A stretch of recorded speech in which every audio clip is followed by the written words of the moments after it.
revolution that started around like the 1960s. And the book is written by Walter, I don't really know how to say his last name, Keuchel, something like that. The revolution started with a group called the Boston Consulting Group, which is kind of known as like BCG. They basically started this revolution. This was like the first like consulting business. This was like the first consulting business of the 1960s. It was started by Bruce Henderson. They basically had like sold their knowledge and ideas to companies to help them become like more successful. It had like, the book had a few different ways of like defining strategy. The one that stuck with me was that strategy can be considered like concepts that investigate the change in the way companies looked at their costs. An idea that was expressed a lot by the BCG was the cost position to reflect your share of the market.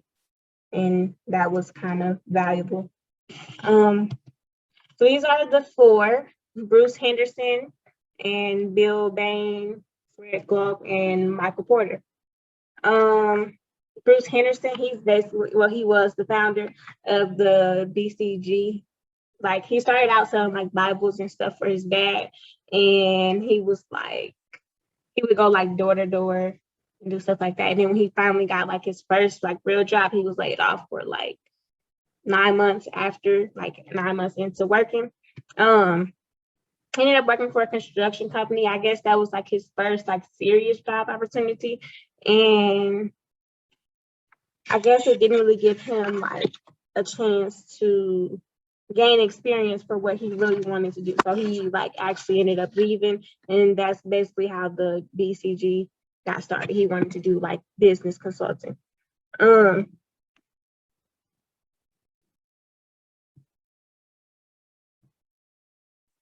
Yeah, but basically what I got from him was that he had like a huge passion for like ideas. He was basically the man that kind of started this whole revolution. Bill Bain, he actually worked for Bruce Henderson. They talked about that in the book, but he kind of like broke off. He formed the next consulting firm, and it was called Bain and Company. He had met with Henderson. They had dinner. Henderson ended up like offering him a job, and he ended up taking it, even though he like took a pay cut. He ended up taking the job, but he was like one of the most successful consultants in the firm. And Henderson wanted to try this thing where he separated his companies into groups. So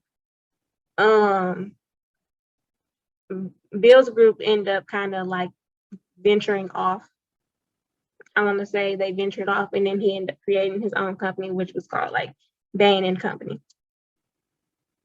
I guess once he started to see like flaws and stuff in BCG, he found like a different way that he wanted to run things. So he decided to just branch off and like create his own company. He was big on like benchmarking techniques. And then his company actually just worked with one client and made them sign like a contract rather than doing like multiple clients like BCG did. Fred Gluck, he was the leader at this other company called McKinsey. It was another consulting firm. At this firm, they kind of just like learned quickly, I guess. That was kind of their advantage, I would say. I guess he used the ideas that were started by BCG and by Bain and Company, and he just like built upon those. Michael Porter, he was considered the founder of the modern strategy field. He basically took those ideas from the other consulting firms and made them into materials that were like used in higher education. So you would see like a lot of his material like actually in like the textbooks and stuff that we read today. So these four men were basically like the big dogs in the strategy revolution. They all contributed to the revolution in many ways. The first thing that I found valuable from this book was the experience curve. This was the most important concept that launched like the strategy movement. The cost position should reflect a company's share of the market. That was like one of the main things or main concepts that the curve like graphs. The bigger the market share, the more experience a company should have. The book also stated that the bigger the market share, the lower the prices should be. The curve suggested that prices declined as the number of units like increased. So it was applied to like many products. The curve worked best when industries were like growing fast and getting locked into a strategy was not really like helpful once like applying this, I guess. Like if you were locked into a strategy once like technology started growing, this wasn't really effective.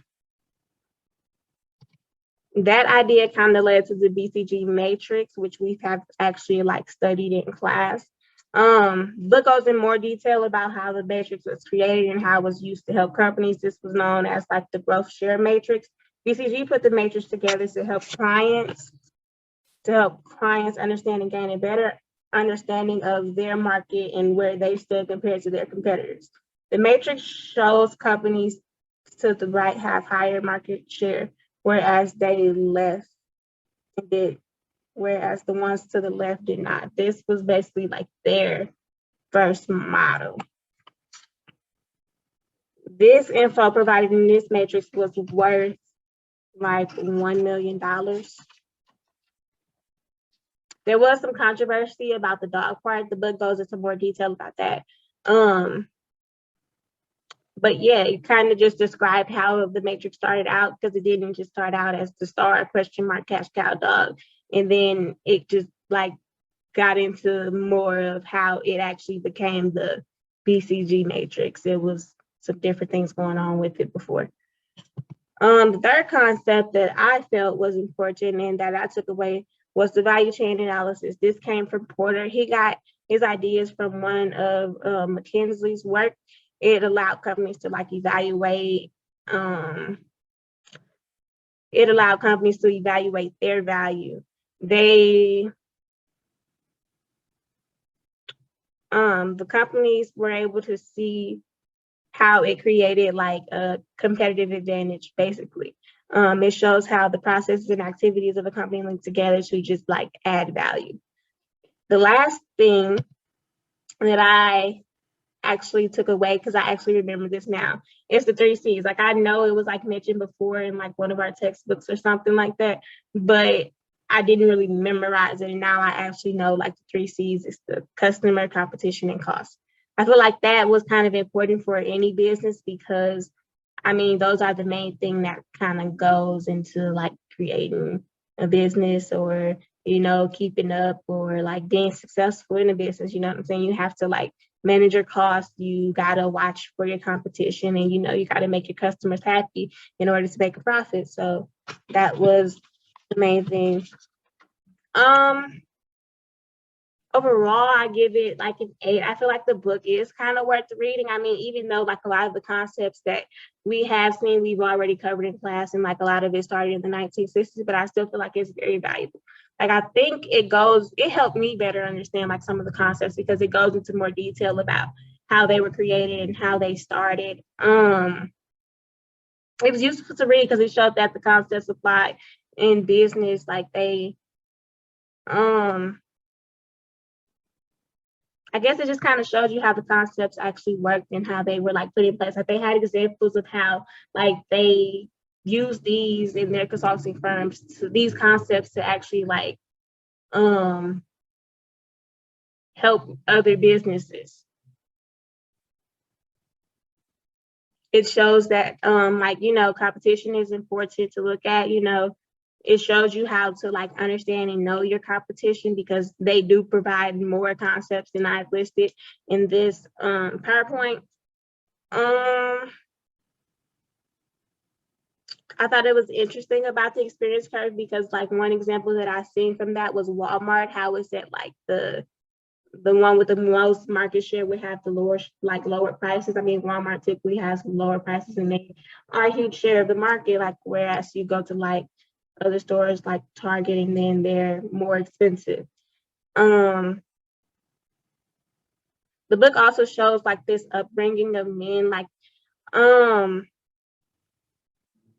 lot of them that I've mentioned, they didn't really have, I think it was Bain, I think he only went to like elementary school. So that was kind of interesting. It shows that I don't know. it shows that like if you kind of have a dream, you should kind of like go after that, or if it's something you want to do, like don't necessarily get hung up on like the school part of it, like it's other things, or it kind of just showed that. I think it was just impactful because it showed like where they came from. Like one of them, he was like a farmer, and it just he grew into this businessman that he wanted to be based on his like love for ideas and stuff like that. And like I said before, Henderson started out like selling Bibles and things like that. I would say it does get kind of confusing because there are other names like thrown out there, so you got to kind of stay focused on the main four. But of course, I mean, they would have had a lot of people help them contribute to this. So I can see why there were a lot of names, but